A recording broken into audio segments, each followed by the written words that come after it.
Hello, coucou, bonsoir, ici Nicole depuis Paris pour la radio-télévision Attitude Énergie Santé. Comment jeûner en toute liberté?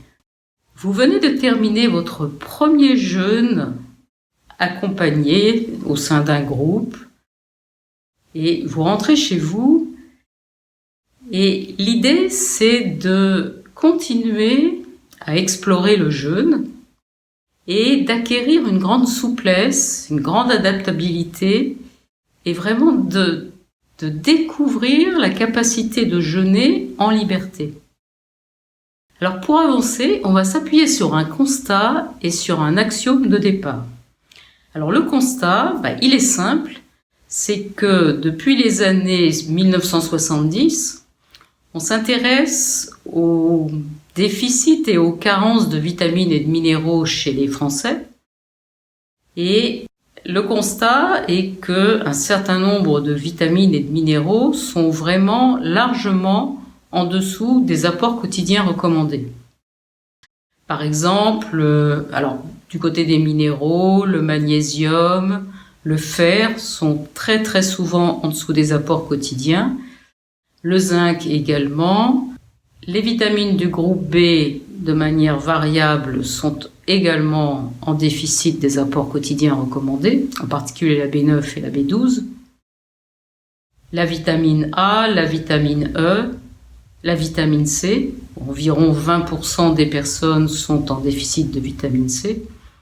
Voilà, on se rend compte, et ça c'est depuis les années 1970, et il y a des cohortes de population française qui sont suivies, avec des rendus qui sont donnés tous les 3 ans. Et on s'aperçoit que malgré les recommandations du PNNS et d'autres organismes pour se bien nourrir, les déficits ne font que croître et embellir. Alors à quoi c'est dû? C'est dû entre autres au fait qu'on baigne dans une atmosphère de plus en plus stressante, avec un intestin qui est de moins en moins bonne qualité, et donc des absorptions de micronutriments qui se font de moins en moins bien.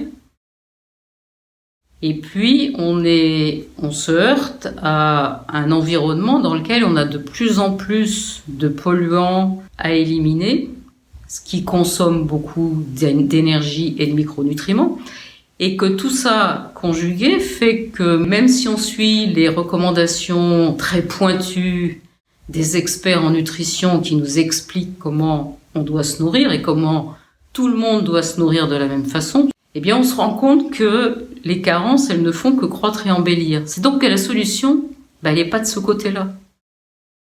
Donc ça, c'est le premier constat qu'on pose. Que malgré le fait qu'on nous indique de plus en plus comment il est bon de se nourrir, eh bien, nos taux de vitamines et de minéraux ne remontent pas. Et chez les Parisiens, par exemple, on est obligé de supplémenter en vitamine D un Parisien sur 2. Alors maintenant, on va voir l'axiome de départ qu'on pose. Alors l'axiome de départ que nous posons ensemble, c'est que l'être humain, il a besoin d'énergie pour faire un certain nombre d'activités chaque jour. Si on les prend dans l'ordre d'urgence, il va devoir respirer. Respirer, ça demande de l'énergie. Il va devoir s'hydrater et utiliser l'eau et amener cette eau au sein de toutes les cellules. Ça demande aussi de l'énergie. Il va devoir se nourrir. Ça demande énormément d'énergie, surtout si on suit bien les recommandations de nos experts en nutrition. Il va devoir bouger, se mobiliser, se déplacer, faire de l'exercice physique éventuellement. Ça va consommer de l'énergie. Il va devoir penser, et dans penser, on peut mettre à la fois le travail intellectuel, mais aussi la nécessité de gérer tout le stress environnant, ça demande beaucoup d'énergie, de gérer tout le psycho-émotionnel, ça aussi ça demande beaucoup d'énergie, et puis il a encore autre chose à faire, mais généralement il n'a plus assez d'énergie du tout pour se préoccuper de ce parent pauvre qui arrive en dernier, qui est de se nettoyer. Chaque jour l'organisme il travaille, il va fournir des déchets, et ces déchets doivent être éliminés. Donc il va falloir se nettoyer et il va falloir réparer les cellules qui ont besoin d'être réparées et régénérer les tissus qui ont besoin d'être régénérés. Et ces 3 dernières actions, elles sont très malmenées parce qu'elles arrivent en bout de course et il y a souvent plus d'énergie disponible pour ça. Et en partie pour une raison, c'est que nous mangeons beaucoup trop en quantité, beaucoup trop souvent, de manière discontinue, c'est-à-dire qu'on s'est installé dans 3 repas indispensables qu'il n'est surtout pas question de rater, plus toutes sortes de grignotages, la pause café, la pause l'après-midi avec autour d'une tasse de thé, l'apéritif en rentrant le soir, et peut-être encore un grignotage après devant la télé une fois qu'on a dîné, et en fait on ne s'arrête pas de manger. Et alors, il y a une chose qui est extrêmement bien dite en médecine traditionnelle chinoise depuis fort longtemps, c'est que pour qu'un tube digestif, tout un appareil digestif fonctionne bien et que le rendement de la digestion soit correct, il est indispensable d'avoir des périodes de vide et des périodes de plein. Et que ces périodes de vide et ces périodes de plein alternent les unes aux autres. Et vous voyez bien qu'avec le mode de vie dans lequel on est en train de basculer, il n'y a plus de période de vide, il y a une toute petite période de vide en milieu de nuit, et puis c'est tout. Et sinon, l'organisme est en permanence en train de digérer. Digérer, ça demande énormément d'énergie. Pour vous donner un ordre d'idée, quand on mange des repas complets assez variés au niveau des aliments, on utilise à peu près 40% de notre capital énergie de la journée pour digérer. C'est-à-dire que c'est l'énorme secteur. Et après, tous les autres secteurs doivent se partager ce qui reste. Donc, on ne prend vraiment aucun risque à se dire que, on va profiter de cette expérience de jeûne qu'on a faite, qui nous a permis de ressentir en nous que quand on ne mangeait pas, on pouvait quand même avoir de l'énergie pour fonctionner. On pouvait aller marcher en forêt, on pouvait lire, on pouvait échanger des idées ensemble, on pouvait travailler à un projet. On pouvait faire énormément de choses et que plus on avançait dans la semaine et plus on récupérait d'énergie pour pouvoir avoir des activités. Et donc, on a cette expérience en nous et c'est vraiment l'occasion de s'appuyer là-dessus et de faire de nouvelles expériences. Et de quitter ces consignes de se bien nourrir qui n'ont pas de résultat et de chercher nos propres façons de nous nourrir, chacun pour soi, de se mettre à l'écoute, d'apprendre à bien repérer les différentes fins. Est-ce qu'on a affaire vraiment à une faim physique, une faim cellulaire, ou bien est-ce que c'est un ennui qui est passé par là et ça donne envie de manger? C'est une faim émotionnelle, c'est tout autre chose en tout cas qu'une réelle faim physique. Apprendre à bien repérer ces différentes faims et ne manger tout simplement que quand on a faim. Et se livrer à des petites expériences jour après jour. Par exemple, on rentre très fatigué le soir de son travail, n'a pas vraiment envie de faire à manger, plutôt que d'avaler n'importe quel plat tout prêt ou un morceau de fromage avec un bout de baguette, tout simplement de ne pas manger. Peut-être de faire une toute petite salade, de croquer une carotte, ou de ne rien prendre du tout en se disant qu'on mangera plus le lendemain.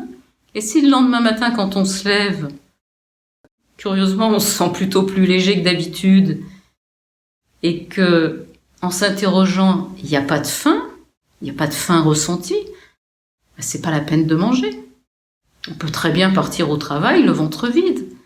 Partir le ventre vide n'a jamais créé de coup de pompe 1 ou 2 heures après. C'est totalement faux. C'est juste une croyance qu'on entend depuis notre plus tendre enfance et qu'on reproduit. On On a tellement été rappelé à l'ordre quand on était petit de surtout pas partir le ventre vide, on allait avoir froid, on allait avoir faim, on allait avoir des coups de pompe, on allait s'endormir à l'école, que c'est même pas envisageable. Mais il faut les tenter, ces expériences. On ne prend aucun risque, on met quelques amandes dans sa poche et on peut la tenter, l'expérience. Et à force de petites expériences comme ça, de sauter un repas, de voir comment ça se passe, de sauter le repas de midi, de sauter le repas du soir ou de sauter le petit déjeuner, vous allez vous rendre compte qu'est-ce qui est le plus performant pour vous et à quel niveau d'apport alimentaire vous vous sentez le plus léger possible, le plus disponible intellectuellement, le plus disponible pour aller faire votre sport, votre marche. Et vous allez faire aussi l'expérience que moins vous mangez, mieux vous vous reposez, mieux vous dormez. Et si on reprend notre axiome de départ qui était que les secteurs qui étaient le moins bien servis dans le travail du corps, c'était le nettoyage, la réparation et la régénération, il est évident que si vous mangez beaucoup mieux par rapport à vos besoins, sans manger trop souvent, en gardant des grandes plages où vous ne mangez pas, mais vous allez petit à petit vous sentir de plus en plus efficace et de plus en plus léger et de plus en plus performant. Et c'est tout simplement que vous êtes en train de restaurer votre capital vitalité.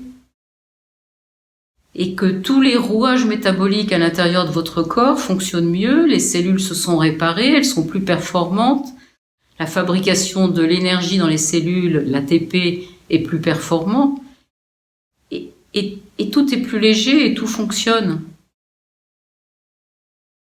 Et donc c'est juste, voilà, c'est juste ça, acquérir cette liberté dans le jeûne, ou cette liberté dans l'alimentation, c'est la même chose. C'est se dire que nourrir le corps, d'abord nourrir le corps, c'est pas forcément que alimentaire. Nourrir le corps, c'est des lectures, c'est aller marcher dans la nature et se nourrir de tous les vivants qui sont autour de nous, les plantes, les animaux, les oiseaux qui chantent, le soleil, aller se mettre au soleil. Plutôt que de manger à midi en vitesse un sandwich, aller se mettre au soleil dans un parc et lire un chapitre d'un livre qui nous intéresse vraiment, qui nous nourrit vraiment. C'est aller au cinéma au lieu de dîner. C'est aller méditer au lieu de regarder la télé avec un sandwich. Et vraiment, la liberté, c'est de pouvoir être tranquille tout le temps, quelle que soit la situation. Vous avez un ennui au travail, vous êtes obligé de donner un grand coup là pour avancer ce dossier qui doit être prêt pour avant-hier. Et ça va pas vous angoisser de ne pas aller déjeuner parce que vous savez très bien que vous allez être plus performant si vous déjeunez pas. Vous allez vous faire une tasse de thé, une tisane, un citron et vous allez travailler en continu. Et vous êtes tranquille avec ça. C'est ça, réacquérir de la liberté. Et c'est aussi réacquérir de la liberté dans l'autre sens, c'est-à-dire que vous allez jamais perdre une occasion d'alléger votre alimentation, de sauter un repas, parce que vous savez que ça fait du bien à votre corps et qu'il va en profiter pour pouvoir se nettoyer plus et se réparer. Mais c'est aussi, de l'autre côté, accéder à la liberté de faire la fête avec des amis. C'est pas grave, parce que de toute façon, vous le rattraperez après. Et ça vous permettra éventuellement de passer les fameuses fêtes de fin d'année qui sont en train de commencer à se profiler. On voit les chocolats apparaître, les guirlandes, les décorations dans les rues. Si vous passez vos fêtes de fin d'année tranquillement, en profitant de tous les bons plats qui seront là, et qu'après vous sautez un repas, vous relâchez un peu, vous mangez que des légumes et des fruits pendant quelques jours, mais ça va passer tout seul. Et vous n'aurez pas ces embarras que vous avez les autres fois.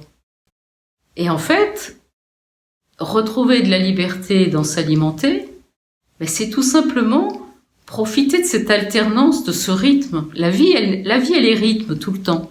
Le rythme du cœur, le rythme de la respiration, mais aussi le rythme des entrées alimentaires et de la digestion. C'est vide, c'est plein. c'est vide, c'est plein.